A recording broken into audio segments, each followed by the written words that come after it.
is synthesized, you need to test the compound in order to confirm whether the produced compound is the desired result. In this experiment, several tests are carried out to determine if sample crystals are aluminum potassium, also known as alum. The concepts covered in this lab are percent composition, water hydration, and molecular formulas. The purpose of this lab is to analyze alum, which we're going to determine the melting point, the mole ratio of hydrated water to anhydrous potassium aluminum sulfate, and percent of sulfate ions contained in the compound. And then you're going to compare your received results to the known literature values. So the known literature values for alum are the melting point is 92.5 degrees Celsius. The solubility in water is 14 grams per 100 milliliters at 20 degrees Celsius and 36.8 grams per 100 milliliters at 50 degrees Celsius. And then the percent sulfate ion in alum is 40.5%, and the molar mass is 473.3884 grams per mole. And it's soluble in water. Prior to starting your lab, you want to consult the materials section of your lab handout and make sure you've collected all your materials. Here we have our ring stand with this clamp attached, and our thermometer is inside the clamp, going into a 150 ml beaker on top of this hot plate. When the time comes to heat it, your glass will be filled and your hot plate will be on, and there'll be a small capillary tube attached to your thermometer. Will record the temperature as seen on this device. In part 2 of the lab, you're going to want to have a ring stand again, but this time with a circular ring clamp instead of a regular one. You want to have this over your Bunsen burner, which will be lit during the lab, so you want to be very careful that there's open flames here. You're going to place a triangle on top of the ring and your crucible with a cover on top of the triangle. You want to be sure that you have your tongs to remove and to adjust, as this will heat up and become very hot and you do not want to use your hands to do so. As you finish heating, this will be hot and you'll be using your tongs to move it onto this wire gauze cooling pad with ceramic. This way it can cool safely. So barium nitrate solution is toxic by ingestion, so just don't eat it or don't get it in your face, on your hands, in your mouth, and wear safety goggles so that you're protected from any. Make sure you wash your hands before leaving the lab. It takes time for the substance to melt, so if you're doing it very rapidly, you may be significantly past the melting point temperature when you notice a change. So then to find out the X value, you want to convert everything to moles first. 4 moles of Na2CO3 would be equal to what's there after all the water evaporates, so 0.787 grams times its molar mass, which is 106 grams. So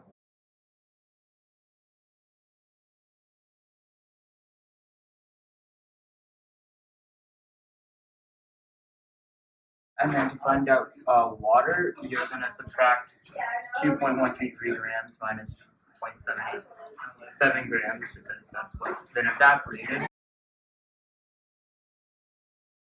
For every 1 mole, because you divide that of Na2CO3, you'll get 10 moles of water.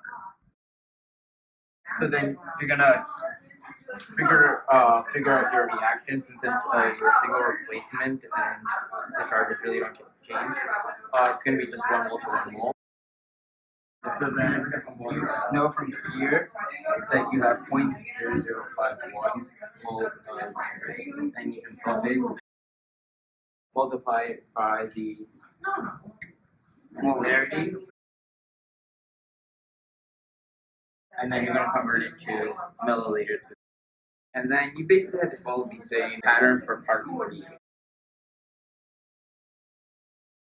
For the first part of this lab, we were finding the melting point of the alum powder in order to try and prove that the powder we were using was truly alum powder. You take one of the capillary tubes, and since ours are open at both ends, we had to close it, so you put it in the Bunsen burner, and you pinch one end to close it, and then you take your alum powder, you grind it up so that it's super fine, and then you get 0.5 centimeters worth of it, like using the open end and just putting it into the powder, and then you flip it over, you tap it down to the closed end, you attach the capillary tube to your thermometer, you put your thermometer on your stand, and then that goes into a beaker of water that you put a stir bar into.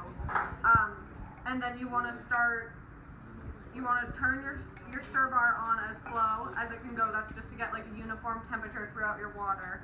And then you heat your water until you see the powdered alum change into liquid, and you record the temperature at which you see that change. This is the second part of the lab. We are going to be determining the water of hydration in the alum crystals.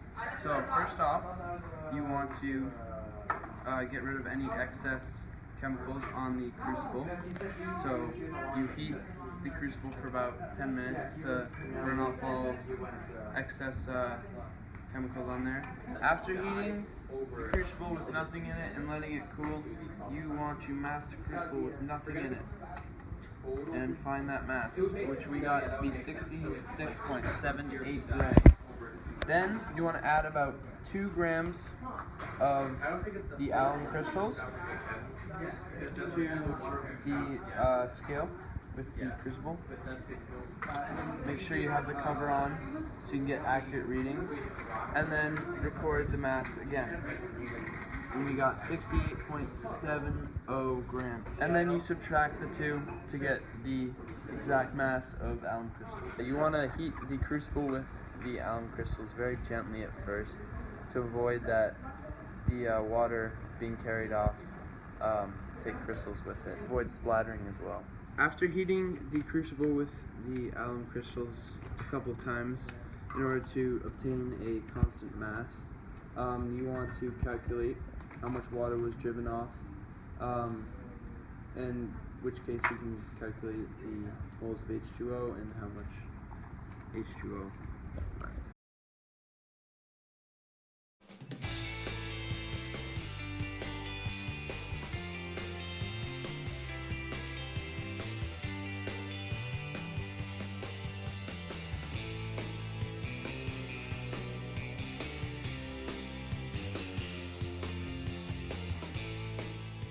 This is the anhydrous alum. You're gonna put it in the waste beaker or the trash. Let's go. Okay, so then I'll be here. I'm leaving at 10:40, I think. Me too. The first step of the calculations was to find the literature value for the melting point of alum. We found it under 2.5 degrees Celsius. Part 2 required actual data from the lab, the mass of our alum and the mass of our water, and then using the molar mass of alum, we took our grams alum divided by the molar mass to get the moles. Same concept here. And then we did a mole ratio of the water to the alum to get about 12.223. And that's in our equation, the AlKSO4 2 times 12H12. Part 3 calculations. We didn't actually do part 3 in the lab because we don't have the materials. So we just stuck to what was theoretically possible. So basically found what our theoretical percentages should have been, and what our grams of isophore should have been, what our grams of alum should have been. Afterwards, percentage, and then 4 and 5 we couldn't do because 4 relied directly on data that would have been collected in part 3, and 5% error, which we couldn't do. With fancy balances, as in when they're not like exposed to the atmosphere and everything that's happening around us, the hot air currents actually affect the readings of the mass. For 2, we were commenting on our results and how they actually verified this was aluminum, potassium, sulfate. So the actual melting point was 92.5 degrees Celsius and the alum was 92.3, so that's awesome. And then the actual value for the water hydration was 12, we found 12.22, also great. And then what other tests could we use to verify it? We decided to use boiling point. but we don't have the means to do that, so we can't. You're so ready, Kayla. I'm so ready for college!